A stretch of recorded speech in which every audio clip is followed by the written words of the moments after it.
Venezuela teria realizado uma invasão armada à embaixada da Argentina na Venezuela, que inclusive está sob custódia e responsabilidade do Brasil. Declaração internacional pede uma ação conjunta contra Nicolás Maduro. Fala também, galera, sobre um grande ataque dos Estados Unidos contra Saná, a capital do Iêmen, que é uma região de domínio importante dos Houthis, com uma retaliação ao ataque que eles fizeram contra Israel, o que deve acontecer no Oriente Médio, e também uma declaração polêmica do Trump. Na sua rede social, ele critica as ações dos panamenhos acerca do Canal do Panamá, retomando todo o histórico da construção e alegando que se o Panamá não mudar sua postura, os Estados Unidos anexarão novamente o Canal do Panamá. Para finalizar, fala também sobre a Maria Zakharova, representante das relações exteriores da Rússia, que dá um apelido no mínimo inusitado para Zelensky, colocando que ele está sendo treinado por Estados Unidos e Reino Unido para praticar atentados terror contra a Rússia. Se vocês querem entender um pouco mais sobre esses assuntos, e muito mais também sobre geografia, geopolítica, atualidades, política, polêmicas, enfim, tudo para você se manter sempre bem atualizado, já se inscreve no canal, deixa seu like, compartilha esse vídeo, que o professor Ricardo conta muito com a sua ajuda. Belezinha? Pessoal, para quem não sabe, a Nomad, que é a maior e melhor conta internacional do Brasil, é parceiraça aqui do canal e eu tô disponibilizando para vocês uma oportunidade assim, galera, sensacional, utilizando o cupom RICARDO20, de na sua primeira conversão cambial ter até $20 de cashback. Sim, a gente tá no momento, galera, que assim, é essencial, talvez você esteja percebendo, né? Um desajuste fiscal, enfim, mas nem a conjuntura, é mais estrutural, de $1 disparando. Poxa, a gente teve o governo federal queimando uma série de reservas recentemente e isso deu uma pequena baixadinha. Eu aproveitaria, não estou recomendando, tá? Mas é o que eu faço, colocar vários ovos, né, em cestas diferentes. E com a Nomad, que não tem taxa de abertura, taxa de manutenção, você pode utilizar em mais de 180 países, inclusive para suas viagens internacionais, cartão físico, digital. Cara, é sensacional, tá bom? Então, ó, link na descrição ou pega aqui no QR Code, cupom RICARDO20 e tem acesso a até $20 de cashback na sua primeira conversão cambial. Tamo junto? Então, bora lá pro vídeo, pessoal. Seguinte, como eu passei para vocês na introdução, de fato, a gente tem um momento bastante tenso entre Argentina e Venezuela, justamente pela presença de dois líderes.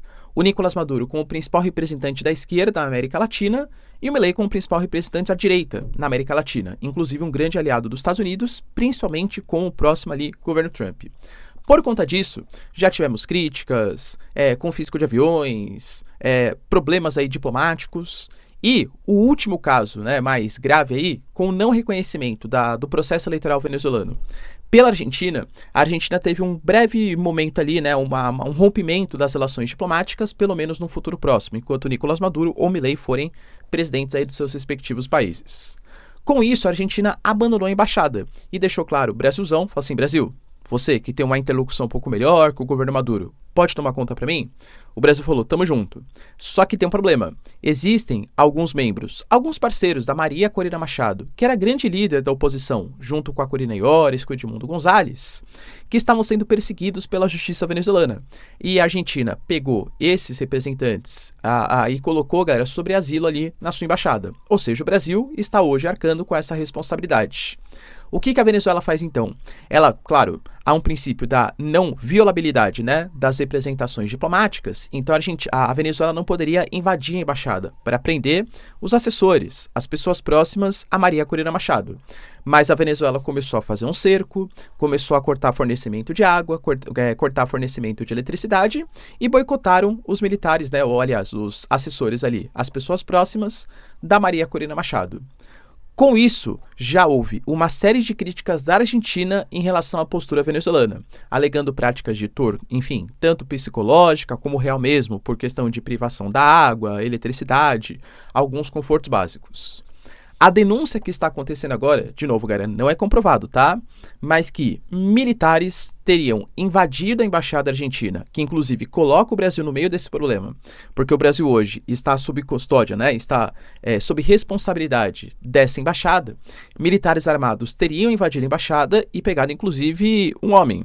A gente fala, pessoal, do Fernando Martínez Motola, que inclusive já foi até um dos ministros do Carlos Andrés Pérez, ex-presidente venezuelano, lá da década de 90, ele foi capturado, ele foi entregue às Forças Armadas venezuelanas para dar algumas informações sensíveis sobre quem são as outras pessoas que ali estão e ajudar na captura.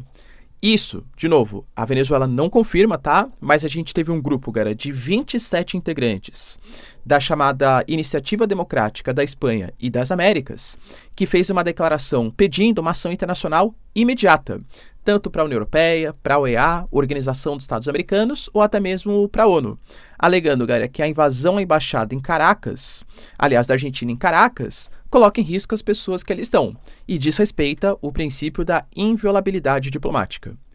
Professor, você acha que vai acontecer alguma coisa? Acho que assim, primeiro tem que ter as investigações para saber o que de fato aconteceu e, claro, esperar algum tipo de resposta efetiva da Venezuela. Tivemos uma situação, não falar que é parecida, mas mais ou menos, né? Porque houve também uma violabilidade da representação diplomática. Recentemente a gente teve o Equador, o Daniel Noboa, atual presidente do país, ele estava perseguindo o Jorge Glass, que era um ex-líder ali também do país, né? Um político e tal, supostamente envolvido em casos de corrupção. E aí ele foi lá e se escondeu na embaixada mexicana. O Equador, galera, dane-se, foi lá, violou a embaixada do México e prendeu o Jorge Glass, acusando de corrupção. Professor, mas ele era corrupto. Não é isso que está em discussão, tá? O que está em discussão é a violabilidade da representação diplomática. Houve uma série de acusações, agressões e tal, mas convenhamos, galera, que assim, de questão prática não houve nenhum tipo de mudança em relação à postura do Equador. Nesse caso, se ficar comprovado, penso eu, tá, que como os principais membros da comunidade internacional, principalmente aqueles mais alinhados, né, ao G7 e tal, não gostam muito já da política do Nicolás Maduro, algum tipo de sanção mais pesada pode acontecer contra o país. E aí, galera, será que sim?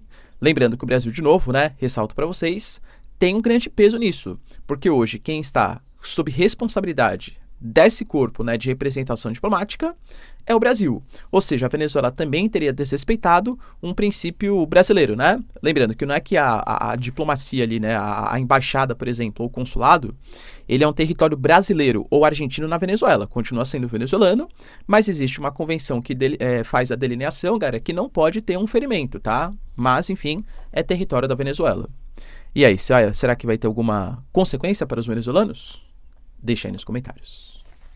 Ontem, galera, eu tinha compartilhado para vocês que os Houthis, eles conseguiram, Houthis, para quem não sabe, grupo rebelde, xiita, iemenita, que hoje, né, faz parte do chamado eixo da resistência e conseguiu muito bem, cara, conter grande parte das navegações comerciais em direção ao porto de Eilat, no sul de Israel, ali no Mar Vermelho, no Estreito de Bab el-Mandeb, no Golfo de Aden. Eles ainda são hoje uma das grandes forças aliadas dos iranianos. E eles vêm fazendo ataques contra Israel, tanto bloqueando o comércio, como até mesmo com drones e com mísseis.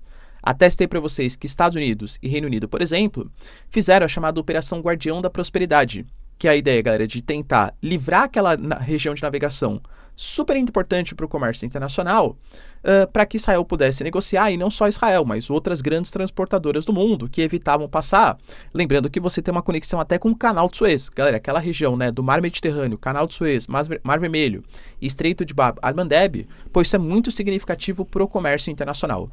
E os Houthis, eles fizeram um grande ataque com mísseis, e inclusive um deles pegou numa região muito próxima de Tel Aviv. Não teve civis que foram mortos, mas houve ferimento. E, de novo, acho que assim, o símbolo ele é bem significativo, porque Israel, que é conhecido pelas suas excelentes defesas aéreas e tudo tal, deixou um míssil iraniano gara passar, sendo que o Iêmen, convenhamos que não está do ladinho do território israelense, e a inteligência, né, o sistema de defesa poderia ter sido um pouco mais efetivo. Por conta disso, Israel tinha prometido dar uma nova resposta contra os Houthis, e quem fez isso foram os americanos, os principais aliados de Israel. A gente fala, pessoal, de um ataque contra Saná, que é a capital, numa região tanto de depósito de mísseis, mas também num centro de comando dos Houthis. Teve atuação da Marinha Americana e também da Força Aérea do país. Inclusive no momento emblemático, em que a gente teve até alguns pilotos, cara, se ejetando, tá, das suas aeronaves, por conta de um ataque. Professor, os Houthis então responderam aos americanos. Aparentemente foi um ataque, um fogo amigo, algum tipo de erro, né? Mas não teve a morte aí de militares, mas um fogo amigo dos próprios americanos. Por conta disso, né, cara, a gente sabe que os americanos já tinham feito um ataque no dia 16 contra o Ministério da Defesa dos Houthis, e cada vez mais esse grupo, que talvez seja o mais abusado, entre aspas, contra o Ocidente, vem se enfraquecendo. Será que eles terão coragem de novamente atacar Israel? Deixa aí nos comentários. Outro ponto, galera, bem importante, está ligado ao governo Trump. A gente sabe que ele vem adotando uma postura, antes mesmo, tá, de assumir a cadeira de presidente, um pouco controversa em relação a alguns temas. Ele se define, tá? America Great Again, o MAGA deles, né? Ou seja, os Estados Unidos, vão ser grandes novamente do ponto de vista geopolítico, mediando situações internacionais, segundo, claro, o governo Trump, e America First. Ou seja, eu primeiro penso nos interesses dos Estados Unidos, para depois pensar nos interesses globais. Tanto que ele já anunciou uma série de sobretaxas contra a China, contra o Brasil e Índia, contra México e Canadá. No caso do México e Canadá, ele até deu alguns conselhos, que eu falei, né, parecia que ele estava brincando, mas cada vez mais parece sério, que ele poderia até mesmo anexar esses territórios, principalmente o Canadá, colocando que o Canadá seria um 51º excelente estado para os Estados Unidos, alegando que o Canadá não consegue proteger suas fronteiras, deixa entrar muitos opioides no mercado americano e que reclama se os americanos taxarem os canadenses, querem taxar em 25%, né? Então a melhor solução seria anexar o estado do Canadá, pois isso abriu até uma crise diplomática no Canadá. A vice-primeira-ministra ela renunciou, alegando que o Justin Trudeau, que é o primeiro-ministro canadense, estava muito leniente com essa ideia do Trump. Agora, ele atacou mais um território, atacou no sentido figurado, né? Ele atacou o território do Canal do Panamá. Para quem não sabe, galera, a construção desse canal, ela começou, tá? Vamos colocar um pouco mais recente aí, pós-segunda metade do século XIX, com os franceses. O Canal do Panamá, ele é super estratégico porque toda vez que a gente quer fazer uma navegação comercial, imagina, sei lá, Brasilzão, quer fazer uma navegação com os chineses, tem que fazer o contorno ali ó, pelo Estreito Sul, próximo do Estreito de Drake, ali na Argentina, até negociar com a China, lá na região do Pacífico. Quando você tem o Canal do Panamá, que é um sistema, galera, que você abriu, né, como se fosse uma espécie de passagem, numa região super estreita, naquele istmo da América Central, você encurta o caminho. Claro que o processo tecnológico, ele é complexo, a gente fala de uma série de eclusas, geralmente para fazer o transporte de navio, demora de 20 a 30 horas para fazer toda aquela travessia, mas de fato encurta muito o caminho. Os franceses começaram a construir aquele canal, acabaram, pessoal, não terminando por dificuldades tecnológicas, por conta de doenças também. A gente sabe que é uma região muito próxima da zona equatorial e grande parte das pessoas, né, começaram a ter acesso a doenças que nunca tinham sido contaminadas, vamos colocar assim, na França, e acabou largando o projeto. Em 1904, os americanos eles entram ali na parada, né, e começam eles a construir o projeto, que é finalizado em 1914. Com os americanos sobre aquela responsabilidade. A gente sabe que o contexto do início do século XX e até mesmo o final do século XIX é o contexto dos americanos, América para os americanos, né? A tal da doutrina Monroe. Então, os americanos, assim, numa política totalmente expansionista na América Latina, considerando que a América Latina era o quintal dos Estados Unidos. Isso até hoje é um pouco assim, né? Um pouco menos, né? Um pouco menos. Hoje é um imperialismo muito mais econômico do que era na época, tá? Só que, galera, até por conta de uma série de críticas, manifestações, na época, para vocês terem uma noção, nem era Panamá ainda, hein? Na época que começou a considerar Colômbia ainda, era o território colombiano. Mas quando a gente pega na segunda metade, né, no momento ali de Guerra Fria, os panamenhos, eles começam a protestar, começam a reclamar, e os Estados Unidos, até tentando fazer uma política de boa vizinhança com o Jimmy Carter, anunciam um acordo. A partir, galera, da década de 70, uma administração conjunta, até que em 1999 a administração passa somente para uma agência estatal do próprio Panamá. Ou seja, o Canal do Panamá, ele começou a ser construído pelos franceses, foi finalizado pelos americanos, ficou um tempo na administração conjunta e no final das contas está na mão do Panamá.